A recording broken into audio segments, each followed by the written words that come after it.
हाथरस एक बहुत ही प्यारी जगह थी जहाँ का पर्यावरण बहुत सुंदर और देखने लायक था। लेकिन उस गांव में एक ही जगह ऐसी थी जहाँ कोई नहीं जाता था, और वो थी भूतिया हवेली। सबका तो यही कहना था कि वो हवेली भूतिया है, लेकिन कुछ लोगों को इस पर शक था, जिस पर हमेशा चर्चा होती रहती थी। इन सब में से एक था किशोर, जो सबके सामने निडर होने का नाटक करता था। हालांकि था वो डरपोक ही।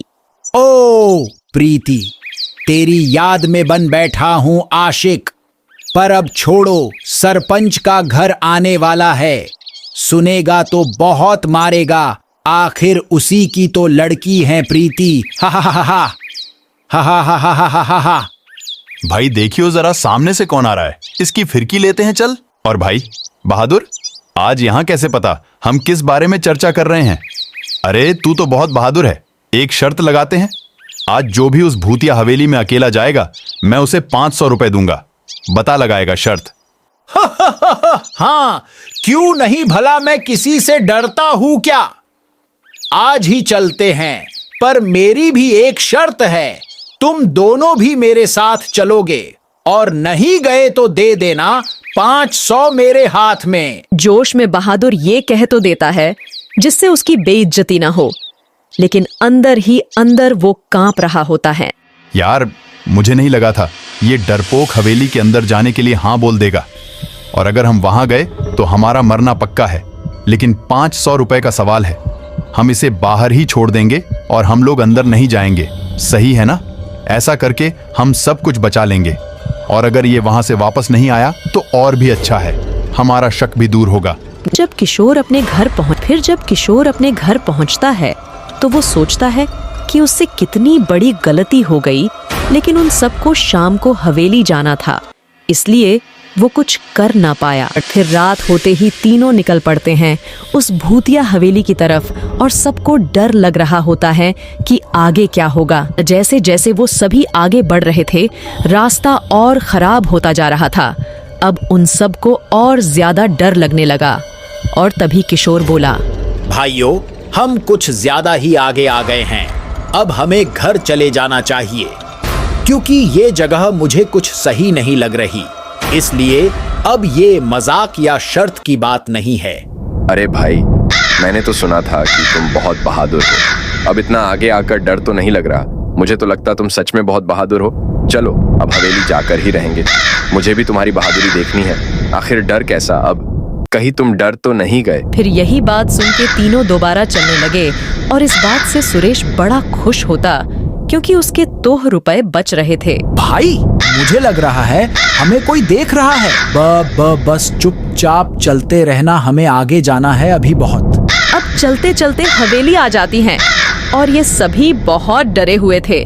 तो सुरेश, दिनेश और किशोर आपस में बात कर फैसला करने लगे, अंदर कौन जाएगा या पहले किसे जाना चाहिए। भाई शर्त के हिसाब से पहले किशोर, तुम्हें ही अंदर जाना चाहिए, वरना 500 भूल जाओ। क्योंकि शर्त यही लगी थी कि जब तुम हवेली में जाओगे तभी शर्त पूरी होगी और तुम्हें बहादुर माना जाएगा। शर्त के मुताबिक किशोर हवेली के अंदर जाने के लिए राजी हो जाता है, और धीरे धीरे डरते हुए अंदर जाने लग जाता है। और फिर अंदर जाने के बाद, अरे भाई, यहाँ कोई है? जैसा मुझे लगा था यहाँ कोई नहीं है। अब बस जल्दी से ये पूरी जगह घूम के यहाँ से निकलते हैं। सुनो, अगर कोई है तो अभी बाहर आ जाओ। ऐसे ही आवाज लगाने के बाद किशोर चलने लग जाता है, और चलते चलते एक कमरे से दूसरे कमरे में जाता है। लेकिन उसे अब ये लगने लगा कि सिर्फ घर ही डरावना है, बाकी यहाँ कोई रहता नहीं है। तभी किशोर को एक कमरे में चुड़ैल दिख जाती हैं, और री मैया, मैं ये कहाँ आ गया? मुझे यहाँ से बिना आवाज के निकलना होगा, नहीं तो आज मेरा मरना तय है। अब जैसे किशोर आया था, डर के मारे वैसे ही उस जगह से निकलने लग जाता है। तभी उसके जाते एक चुड़ैल बोली, अरे बहना, तुम्हें कुछ खुशबू आ रही है क्या? मुझे बड़े दिनों बाद किसी इंसान की खुशबू आ रही है, अब मुझसे रहा नहीं जा रहा। उसकी हालत अब खराब हो रही थी। तभी पीछे ना देखने की वजह से वो बहुत बड़ी गलती कर देता है और कुछ गिरा देता है, जिसकी आवाज सुनकर चुड़ैलें सतर्क हो जाती हैं। अरे नहीं, मुझे भी अभी अंधा होना था। ये मुझसे बहुत बड़ी गलती हो गई। अब यहाँ से मुझे घर जाना है, बस। देखा बहना, मैंने पहले ही कहा था ये खुशबू किसी इंसान की है, और अब जल्दी चलो इससे पहले कि वो भाग जाए हमारे घर से।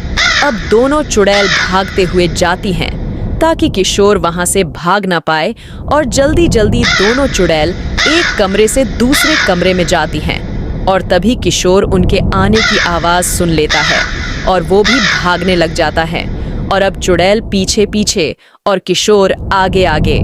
अरे मोरी मैया, ये का पाप हो गया। अब मेरा मरना तय है, मुझे बचाओ। दिनेश भाई कहाँ हो?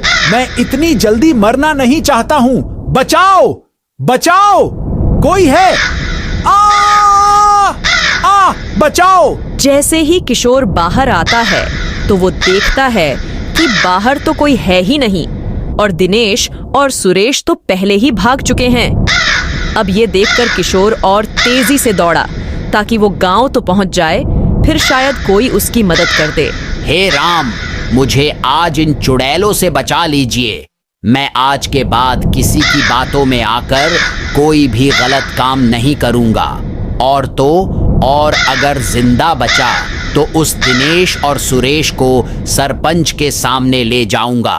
अब चिल्लाता हुआ किशोर तो अपने घर की तरफ जा रहा होता है, और चुड़ैल भी उसका पीछा कर रही होती है।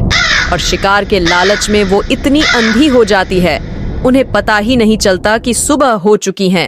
और किशोर तो अपने घर में चला जाता है और दोनों चुड़ैल वहीं जल रही होती है। बचाओ, बचाओ, ये क्या हो रहा है? हम कैसे इस धूप में जल सकते हैं? में ऐसा कैसे हो सकता है? हम कई सालों से उस हवेली और इस गांव पर राज कर रहे थे। हमारा अंत ऐसे नहीं हो सकता। और उसके अगले ही दिन किशोर सारी बात सरपंच और उसके आदमियों को बता देता है, जिसके मुताबिक उसे उसके पैसे मिल जाते हैं और उन दोनों को उनकी सजा। हेलो दोस्तों, आपको हमारी ये हॉरर और मोरल स्टोरी कैसी लगी? कमेंट करके जरूर बताएं।